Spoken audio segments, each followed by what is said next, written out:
جی پیارے بچوں، آج میں آپ کو زمین پر بھیجے گئے اللہ کے آخری پیغمبر کا واقعہ سناؤں گی۔ وہ آخری پیغمبر جن کی خاطر اللہ تعالیٰ نے یہ کائنات بنائی، وہ پیغمبر جن سے محبت کی خاطر اللہ تعالیٰ نے یہ جہاں بنایا اور اس کائنات کو ہر طرح کے رنگوں سے سجایا، حضرت محمد صلی اللہ علیہ وآلہ وسلم کی کہانی۔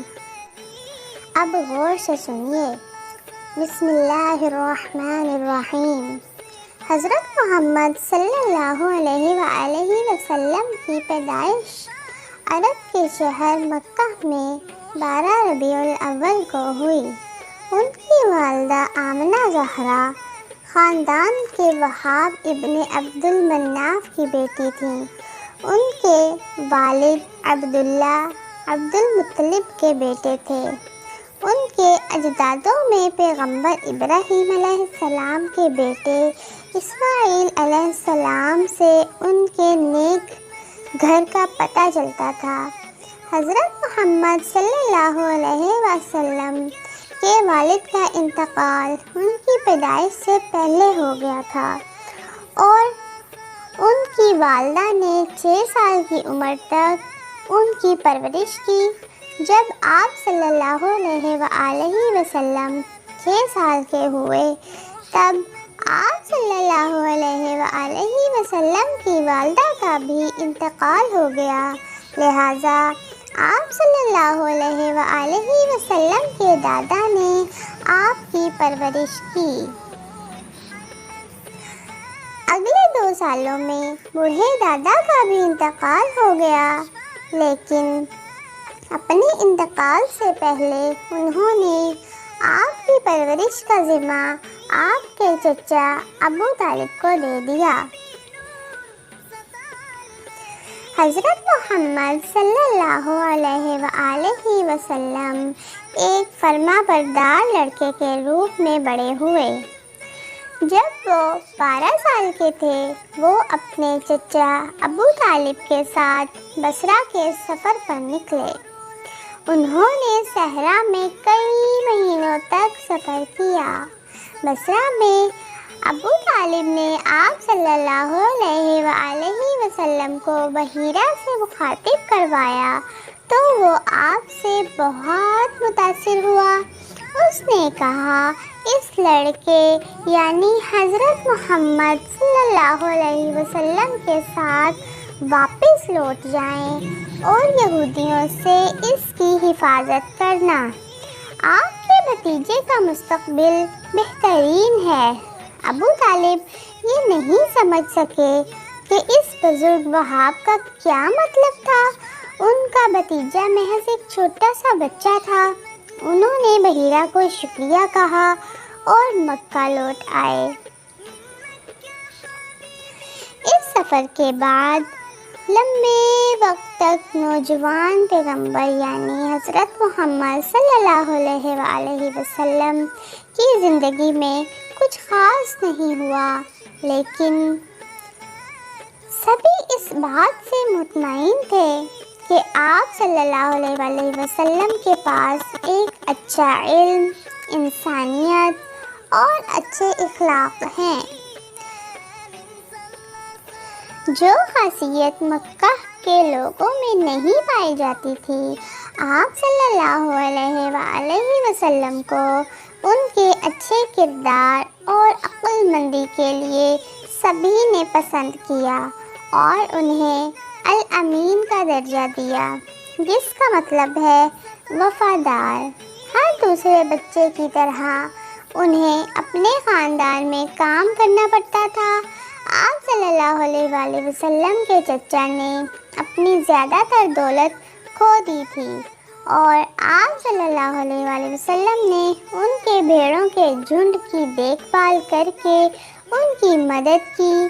آپ صلی اللہ علیہ وآلہ وسلم زیادہ تر تنہا رہتے تھے۔ جب وہ مکہ کے لوگوں کے خونی جھگڑے کو دیکھتے تھے تو وہ غمگین ہوتے تھے۔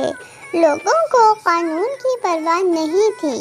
لوگوں کے غموں کو دیکھ کر آپ صلی اللہ علیہ وسلم کا دل غمزدہ ہو گیا، اور اس طرح کے واقعے مکہ میں روزمرہ کے تھے۔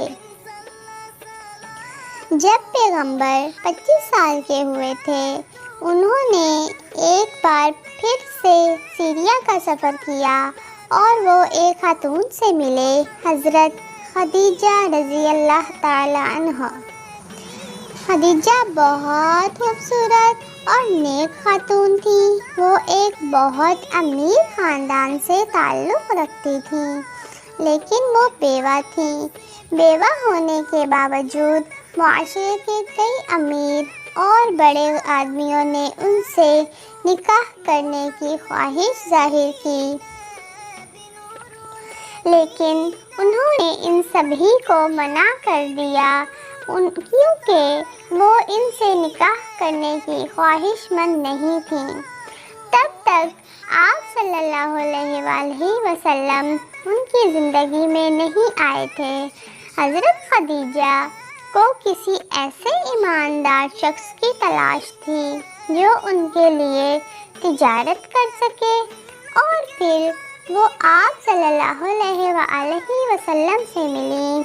آپ رضی اللہ تعالی عنہ کو پتہ چلا کہ آپ صلی اللہ علیہ وآلہ وسلم بھلے ہی ایک یتیم اور غریب انسان تھے، پر وہ ایک اچھے خاندان سے تعلق رکھتے تھے۔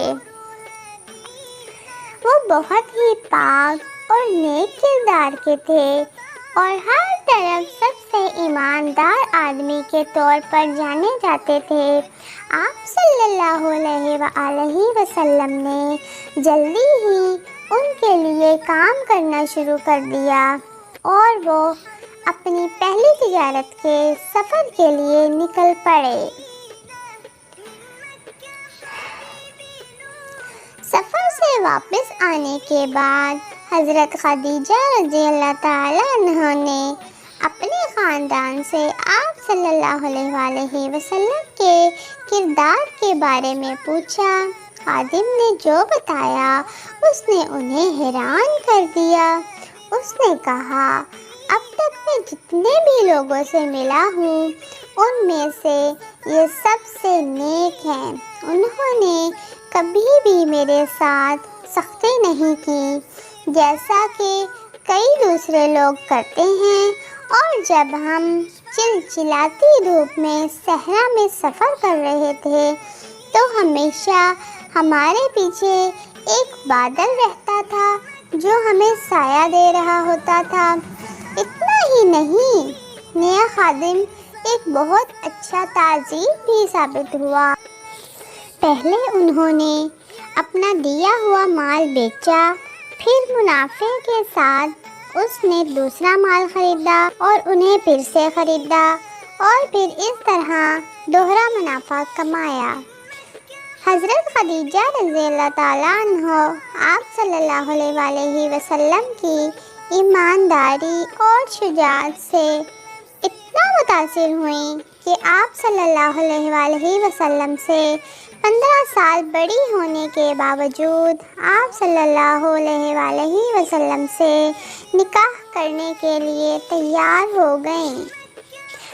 ایک دن انہوں نے اپنی بہن کو آپ صلی اللہ علیہ وآلہ وسلم کے پاس بھیجا۔ آپ صلی اللہ علیہ وآلہ وسلم نے اب تک نکاح کیوں نہیں کیا؟ اس نے پوچھا۔ غریبی کی وجہ سے، آپ صلی اللہ علیہ وآلہ وسلم نے جواب دیا۔ اگر کوئی خوبصورت اور غریب عورت آپ صلی اللہ علیہ وآلہ وسلم سے نکاح کرنے کی پیشکش کرے تو آپ اسے منظور کریں گے؟ وہ کون ہے؟ آپ صلی اللہ علیہ وآلہ وسلم نے پوچھا۔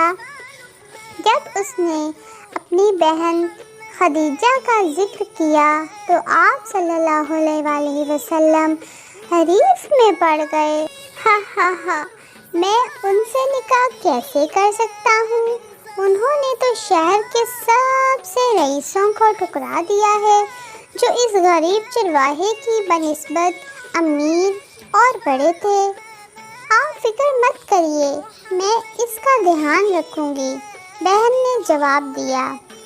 تھوڑے وقت کے بعد آپ صلی اللہ علیہ وآلہ وسلم نے حضرت خدیجہ رضی اللہ تعالیٰ عنہا سے نکاح کیا۔ یہ انسانی تاریخ میں سب سے زیادہ محبت، خوشی اور پاک نکاح میں سے ایک کی شروعات تھی۔ اس نکاح نے انہیں ایک عورت کا پیار بھرا دل دیا جس نے یقین کو ان کے اندر زندہ رکھا، تب جب کوئی آدمی ان پر یقین نہیں کرتا تھا۔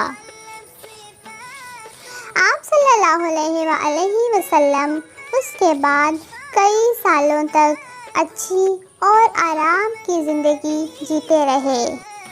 جب آپ صلی اللہ علیہ وآلہ وسلم 35 سال کے ہوئے تو انہوں نے اپنے فیصلے سے ایک تنازع کو سلجھایا جو مدعا پورے عرب کو جنگ کے قریب لے آیا تھا۔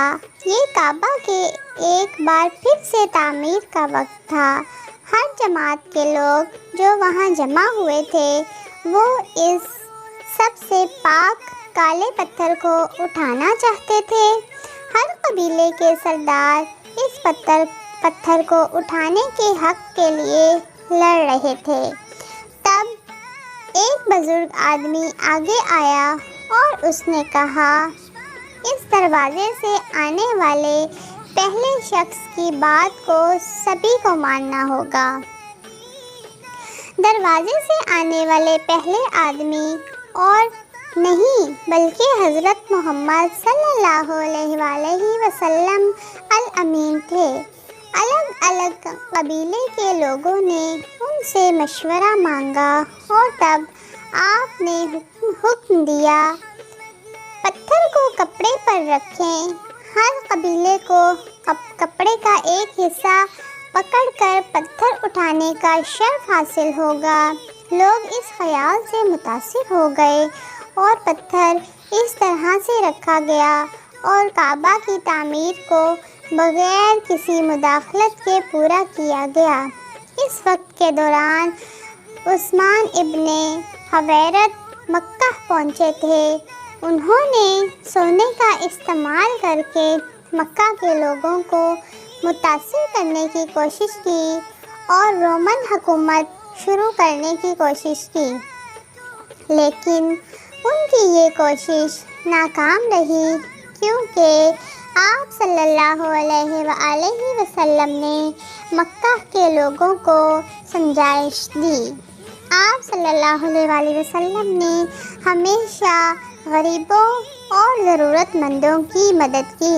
ایسا کہا جاتا ہے کہ جب ان کے چچا ابو طالب برے وقت میں گر گئے تو آپ صلی اللہ علیہ وآلہ وسلم نے اپنے خود کی دولت کا استعمال کر کے ان کے سبھی قرضوں کو چکایا۔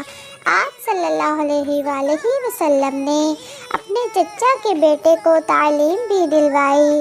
آپ نے 1 سال بعد اپنے چچا کے بیٹے عقیل کو بھی گود لیا۔ جی پیارے بچوں، اور بھی بہت سے خوبصورت واقعات آپ صلی اللہ علیہ وآلہ وسلم کی زندگی سے جڑے ہیں جو ہم آپ کو پھر کسی اور سٹوری میں سنائیں گے۔ اب تک کے لیے اتنا ہی۔ اللہ حافظ۔